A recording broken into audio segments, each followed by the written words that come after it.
back, Beyblade fans! Today, we are going to be learning about the path to becoming a Beyblade master. Dun dun dun! And so, if you want to become one of the best Beybladers out there, along this entire country, it's going to take some practice. And I'll be able to share these lessons with you as a person who has gained 10 years, actually, wait no. Yeah, 10 years of Beyblading experience. Wow. And so, being really good at Beyblade, it's not really all about skill, but people will also say luck as well. However, to become a Beyblade master, the first thing you have to do is try to get as many Beyblades as possible. So, for example, I have this big Beyblade collection right here. I'll open it up to let you see the Beyblades. Because this is part of my Beyblade collection. And the reason why you want to have as many Beyblades as you can is because the more Beyblades you have, then the more pieces you obtain. And with the more pieces you obtain, the more experience you can conduct by doing lots of experiments on your Beyblades, by seeing which ones are the best, and the combos that you can use. As you begin to learn more combos of how to use them, you'll be able to know more and more about which ways you want to use in a combo that you want to create, and depending on the combo, it can become one of the greatest Beyblades you can ever make. And so, with the amount of Beyblades that I have, gotta be able to stick there, 1 second. But with the amount of Beyblades that you have, then you'll be able to do lots and lots of experiments with the kind of Beyblades that you can use, and then you'll be able to know which ones you want to use in a Beyblade tournament. However, Beyblades can be very expensive when it comes to getting this really big collection. Getting lots of Beyblades takes lots of time, and you have to be patient with the amount of Beyblades you can get over a certain amount of time, like maybe a couple every year. And if you can't get this much, then a valuable resource is to check online, where it actually gives lots of details on the Beyblade wiki, on the descriptions for different parts, so then you can actually see in advance the kind of Beyblade parts that you're able to use, and the kind of effects that they have in battle. For example, this Beyblade, it has a driver called Eternal, where the Beyblade wiki says that it's a very good stamina driver, and it's actually very rotating. See? And the only downside being is that its teeth that prevent the Beyblade from bursting is very low. So, if you don't have a good collection, and you don't want to get a lot of Beyblades, the internet is a very valuable resource. So check online if you want to look in advance what kind of Beyblade parts you need. Now that we've got that part out of the way, so that's just a part of gaining experience as a Beyblader. The true skill lies in the Beyblade launch power, as you can see here, my super powerful launcher. Now, launch power isn't everything. However, Beyblade parts and Beyblade launch power complement each other. You have to have a little bit of both to achieve true Beyblade mastery. Because you can have a really bad Beyblade but a very strong launch and expect to win. Although Beyblade launch power, that plays a large part of it. But with Beyblade parts, it can maximize its potential. So, the reason why launch power is so important is because the harder that you launch, the more power you gain through your Beyblade, and it can enhance those Beyblade skills. Because the harder you launch, it can increase your stamina, attack power, and defensive power. And if the opponent has a weak launch, then you have a high chance of winning because your Beyblade has more spin power and can unleash very hard attacks on your opponent. Observe as I'm going to show you an example between me and a special guest to show why Beyblade launch power is so important. Cue cutscene. Okay, welcome back. We have finished the cut. So, I have my special guest, my sister, and we are going to be conducting experiment number 1. So in this experiment, we are going to be testing a hypothesis. Me and my sister are going to both be using the same Beyblades, which is this factor over axle, but the only difference is we're going to be using 2 completely different launchers So I'll be the one using this very big bulky looking one that has a very long string and is a very powerful launcher. While on the other hand, my sister on the receiving end, she's going to be using this very standard small looking launcher with a standard ripcord. A very fine one indeed. So Olivia, I've been going to you with the launcher. I don't like this one. Dude, it's an experience. I want this Mwahaha. Okay, so we're each going to be using the same Beyblade, and so what this is that then this one with the very big launcher is going to win the battle. So we're both going to be launching it at all the strength. I'm gonna win.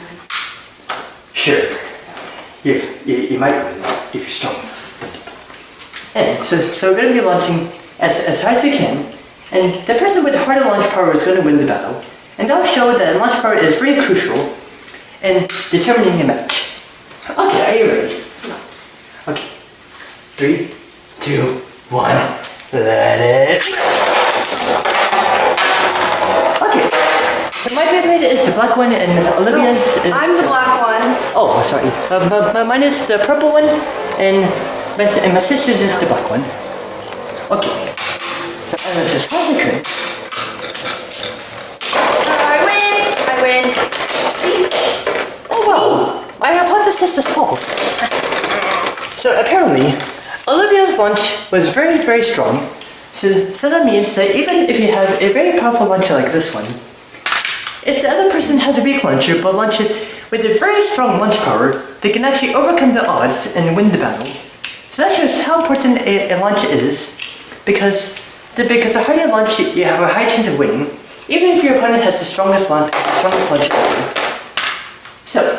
So the result is that the harder launch you have, then the higher chances you have of winning, because the harder you'll be able to spin in comparison to your opponent. Now, experiment number 2. This time, we're going to be using the same launcher, where instead we're actually going to be using different Beyblades. This one is going to be showing that you also need different Beyblade parts to show that the Beyblade parts and the combos that you use, you have to strategize so that you can beat your opponent with the best Beyblade parts and combo you ever need.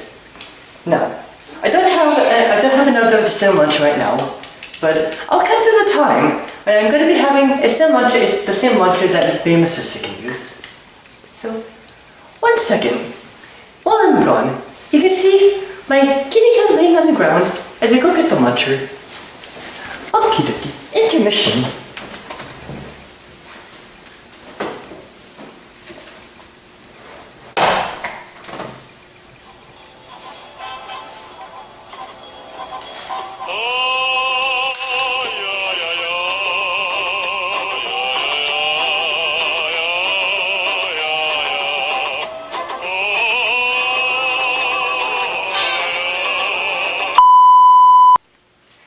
We're back. Okay, experiment number 2. So, I have the same launcher that my sister is using right here. So, what we're going to do is then, to prove that Beyblade pieces matter a lot in this kind of battle, so, I'm going to be using a really good Beyblade in my collection, the sacred Maximum Garuda. Maximum Garuda. Okay, and so, for this battle, I'll let you choose any Beyblade in here that you want to use. Yay.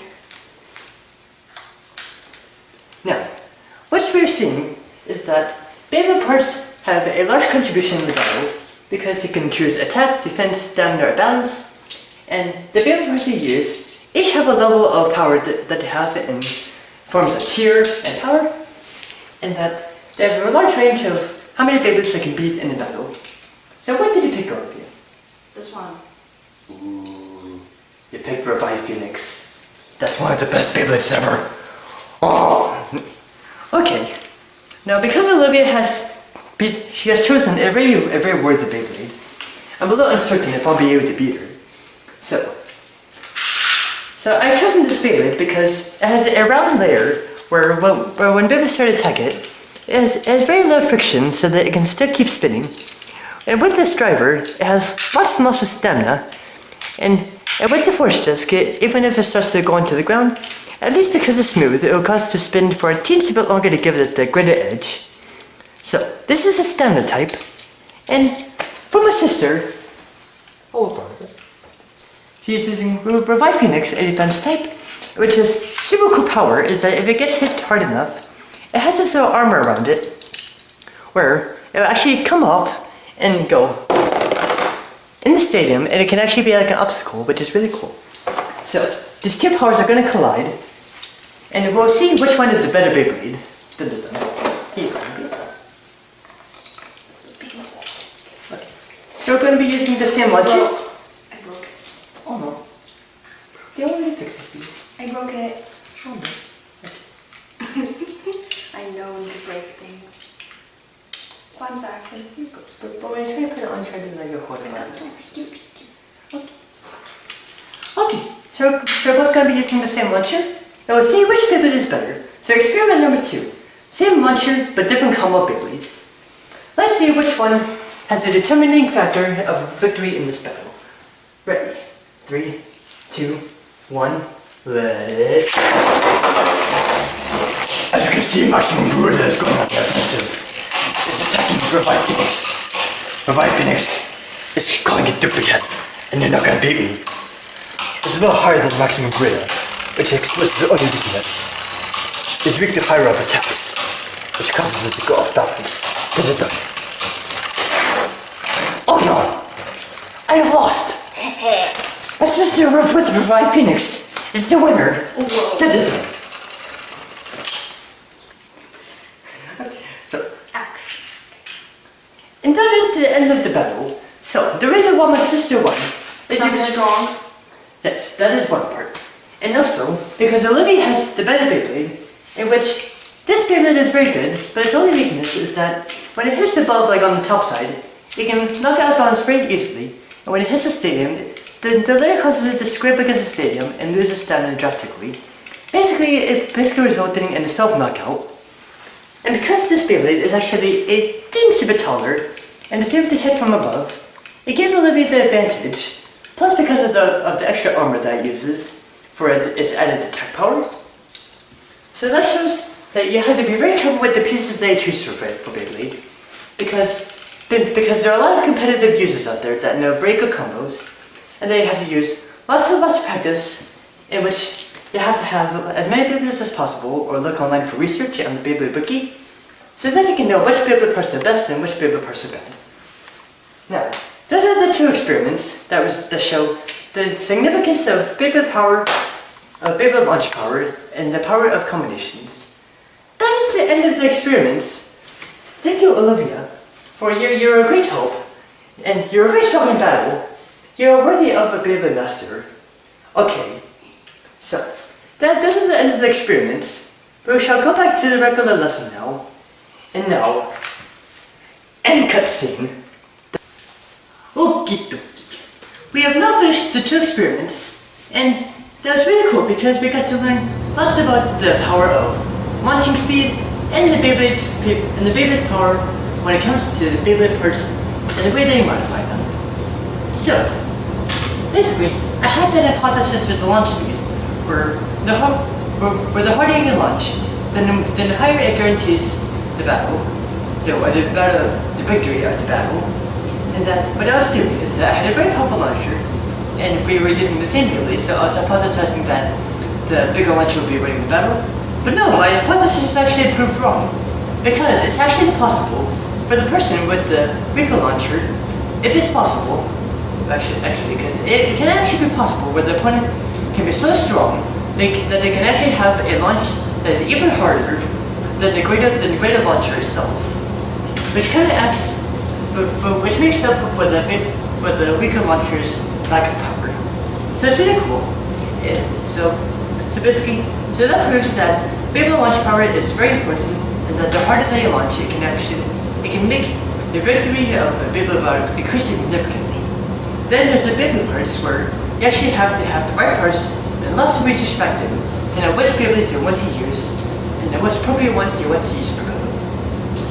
Now that we got that out of the way, that's basically what there is to Beyblade, and how to become a master.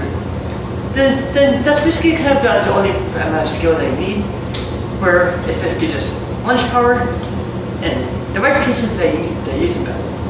Although there is the kind of skill where you use much, where you kind of angle it a little bit, depending on like in the stadium.